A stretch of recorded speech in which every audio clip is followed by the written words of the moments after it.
Story behind the song opens with a hush so deep it feels, as if the walls of a grand Russian concert hall are holding their breath for a single Filipino voice.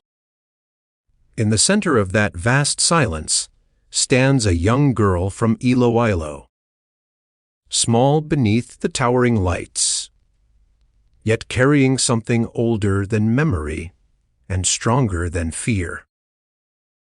She closes her eyes and begins a lullaby taught to her by her grandmother during warm nights when the world felt gentle and safe.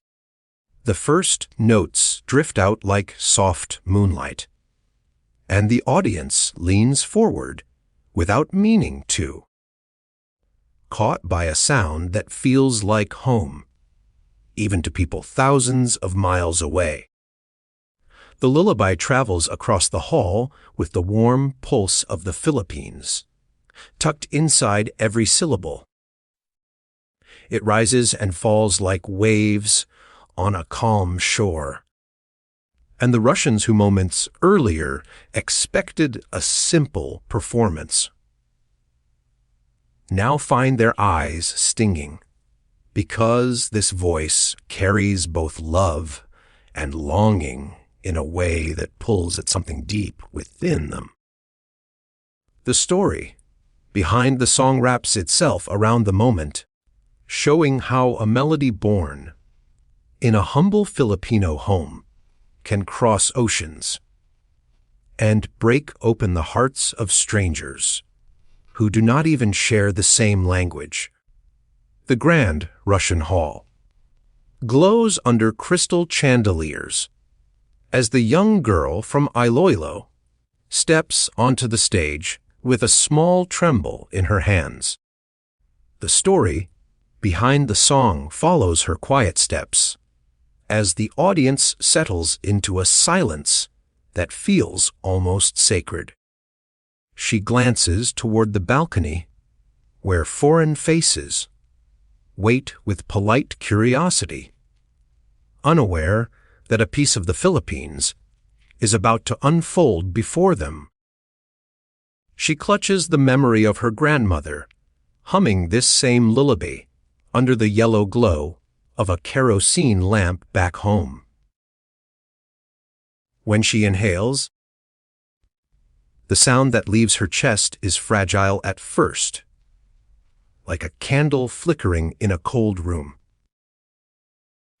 But with each passing breath, her voice warms, stretching gently across the hall, and the Russians, who came expecting technical precision, instead feel something soft and human pulling at them. A few hands drift to hearts without meaning to, as if instinct recognizes emotion before language does. By the time her first note fades, the hall feels transformed by a tenderness no spotlight could ever create. As her voice settles into its rhythm, the hall begins to sway with her song, even though no one physically moves.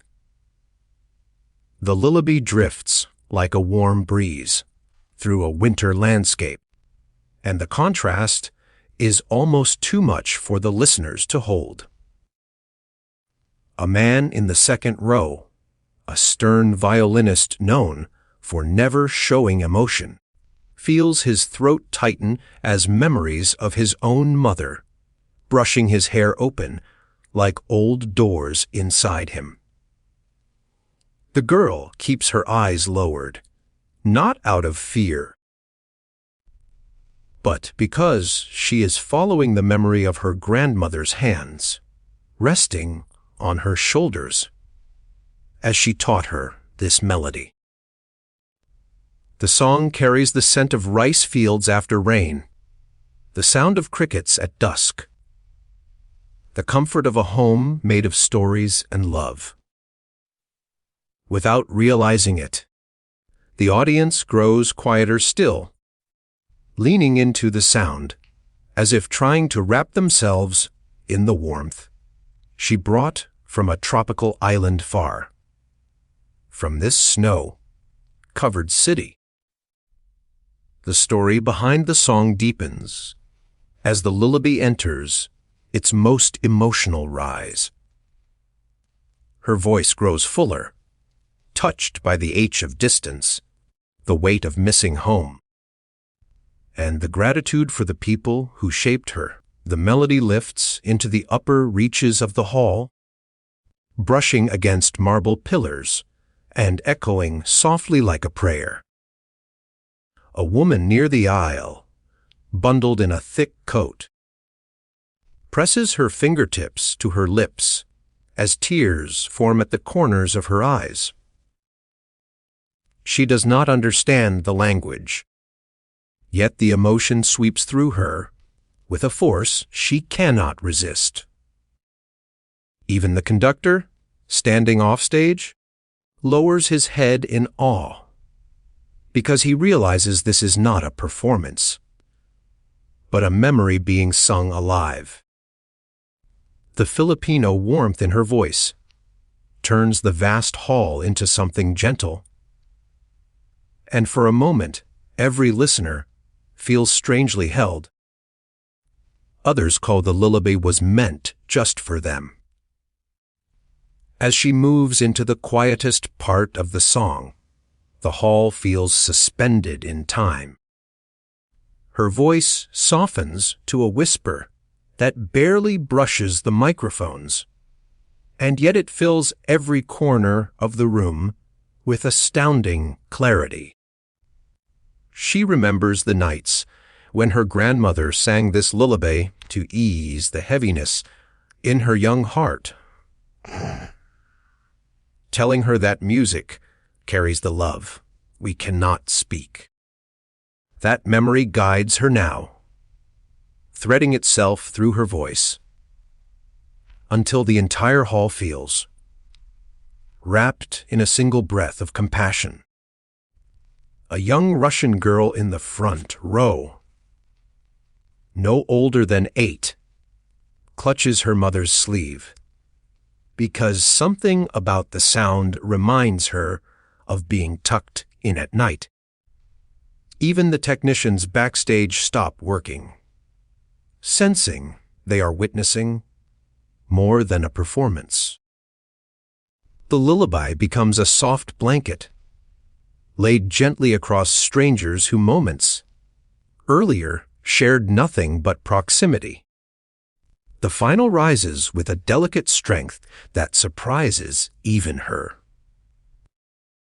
It quivers in the air like a glowing thread stretched between the Philippines and Russia, holding a bridge made entirely of emotion. When the note finally fades, the silence that follows is so complete it feels alive. Then the tears start, quiet at first, then all at once, an entire hall overcome not by spectacle, but by sincerity. People stand slowly, as if afraid any sudden movement might break the spell she cast.